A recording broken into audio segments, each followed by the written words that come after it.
I made a big miscalculation. So because my surgery, initially it was supposed to be that Thursday, they called and said that they want to move it up to the Wednesday. I said, okay, fine. I had already done some research in the Bermuda Red Cross, and they have a rental program for equipment, so you don't have to purchase things that you're only going to need to use temporarily. And so my sister went in on Monday to get me some equipment. And guess what? There was nothing left. I totally forgot that if that surgeon is only here for 1 week, then he is doing a lot of patients in that 1 week. And there was nothing left. And I was like, oh my God. So thank goodness Virgie is our new occupational therapist at Be Smart. She is awesome. I love Virgie. I've known her for many years. Anyway, she got me a few things. One of the things that I use to pick up is this type of grabber. This actually helped me because I was taking some medication around 3 o'clock in the morning, and I dropped one of them because it was like maybe 5 or 6 tablets. I can't remember. I'm actually only taking ibuprofen and a muscle relaxant and a stool softener. That's all I'm taking. I think I handled pain pretty well. I've been in pain for so many years, and I've had so many procedures and stuff. So, I mean, it's not like, oh, there's no pain. Yay, let me go run a marathon. No, it hurts, and I can hardly move. And when I'm walking with the walker, I look like a great granny. Or no, because they got some sexy great grannies. I don't look that cute. But anyway, this actually helped pick up that tablet. I didn't think it could because it was a small little white one, because it has the this little groove here. I don't know if you can see that. In here there's a space, and when I squeezed it, I was able to get the tablet in that space like that, and then I picked it up. I dropped my phone. I dropped everything. But you need this. And this. So this is easy to pick up. I'll do that. Just right be there. I don't even know where it came from. But the comb is kind of flat. Will this work with that? Oh, there we go. I'll put it in the bag right here. It's in the bathroom. You make sure that toilet seat is up at all times by the time you make it in there. And these wipes, my husband has bought these flushable wipes. They smell so good. So that helps with clean up.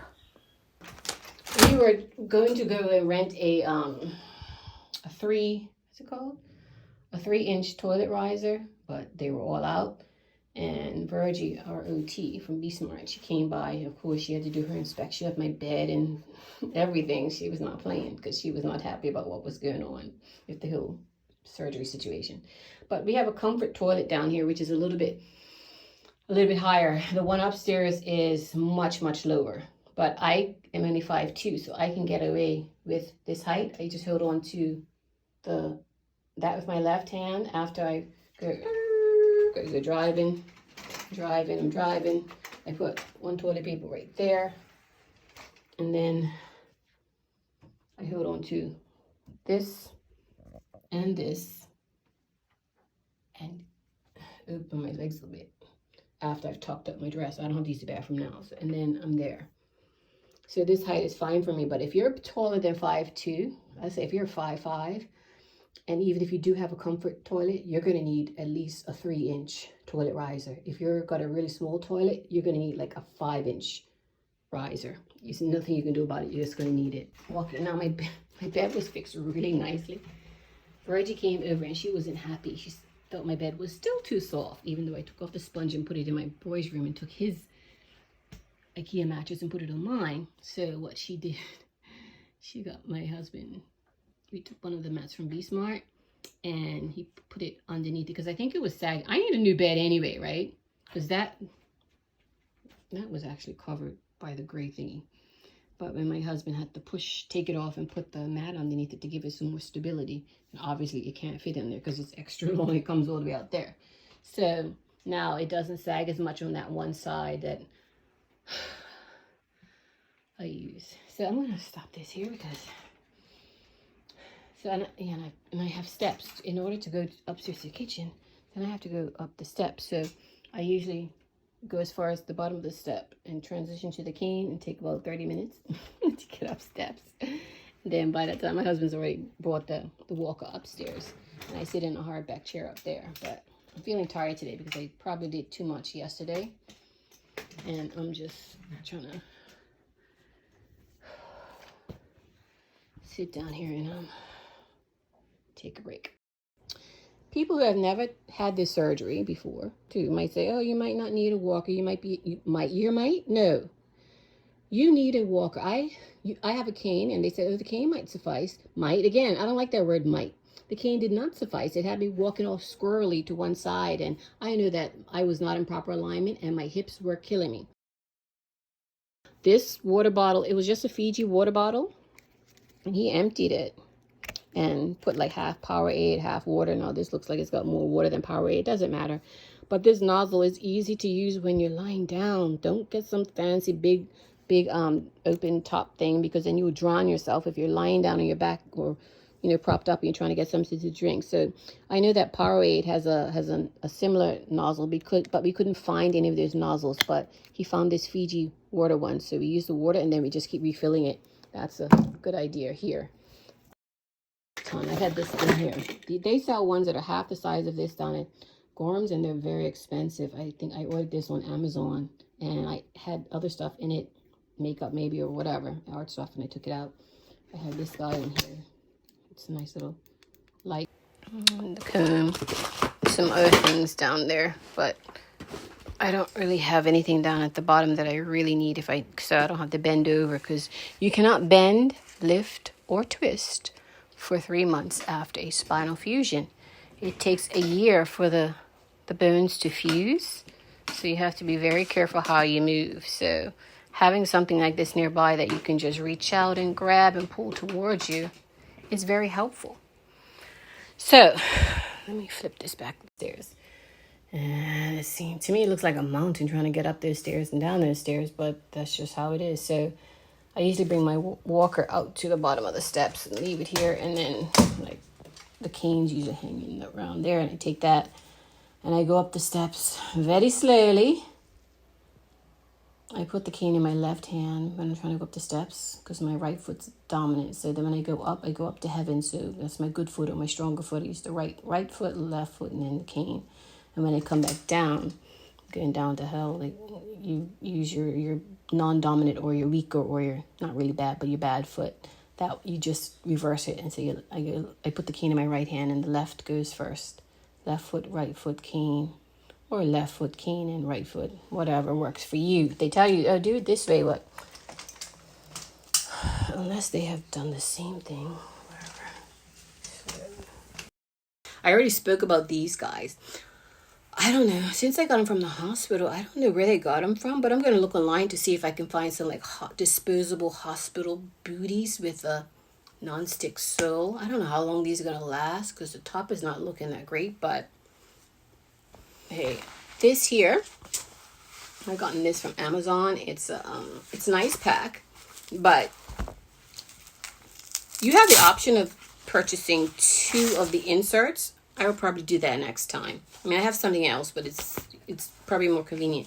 This is hot and cold, so I'm not using heat right now since I'm just not even a week out from surgery. I'm just using the ice packs. That helps with the pain too, especially since I'm not on any strong painkillers. A lot of stuff like this anyway, because I don't really wear dresses. But this is a nice long one, and it has like it's high-waisted, so it's a little tighter up here, so it can like cover where my bandages are, and it goes all the way down. And then I can just put on a loose top when I change out of this and get this dress washed, because I'm not dealing with pants and trying to get them down when you can't bend down. Time is of the essence when you're trying to make it to the toilet. Trust me, I have a story about that, what happened in the hospital. So I tied this scarf around my bed head, and I have next to it also a flashlight in case the electricity goes off. Remember, we just had an island-wide whatever. And then I have this guy up here. This is my emergency light, usually from hurricanes. And I have this guy that I can reach, which is for that one. And then for this one here, I have a cord that's right in front. But for the scarf, what I did, and this one, I tied things that I don't like to lose, things that I'm always looking for, but I tied them to the scarf so I can always have them nearby. At the top, Sometimes you can use elastics or these, what are these called? Zip ties. They're your best friends. This is an extra long charging cord for my laptop. I don't know if it's like 16 feet long, but wherever it's plugged in around the world, around there, it goes through this zip tie here. So I know, sometimes you unplug it and you're like, you can't find it. Well, if you can't bend, twist, or lift for 3 months, you need to know that it's nearby. And then I have some hair clips here and some elastics. Then I attached a brush here. Here, I have a brush here. And then down here, I have my nasal spray that I put an elastic around the bottom of it. I could just, as I need it. I have a deviated septum, and so my nose is always stuffed. And some of the other medications I take make my nose stuffy in the evening, and I always need that. And then down the bottom, I hate when my glasses are dirty. It drives me crazy because they're always dirty. No matter what type of lens or how much money you spend on lenses, they always get dirty. And this microfiber cloth really helps to keep them clean. I have smaller little cloths around the house. I don't know where they are right now. Probably somewhere where I can't reach them.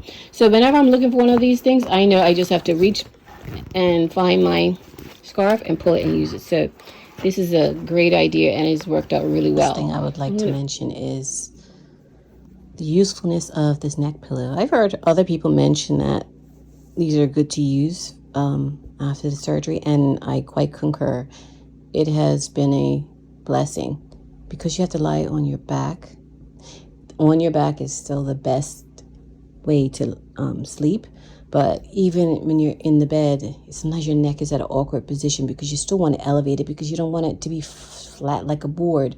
And this neck pillow has come in so handy. So I've had this for so long. I've never taken it on a plane for anything like that, but you need a neck pillow. It will make your life a lot easier. For sure. So 4 days post-op, and I'm handling the pain, I think, pretty well. But I just get, like, after this, I'm just going to go take a nap because I get tired. I am not a daytime nap person. I usually don't nap at all and then expect to be able to sleep at that night. No, it doesn't work like that. But I have to right now because, like, all just doing this has just tired me out. And so I hope that this has been helpful, and I will try to have a link to somewhere where you can download the PDF with all the other links and any other advice like that. But we shall see how it goes.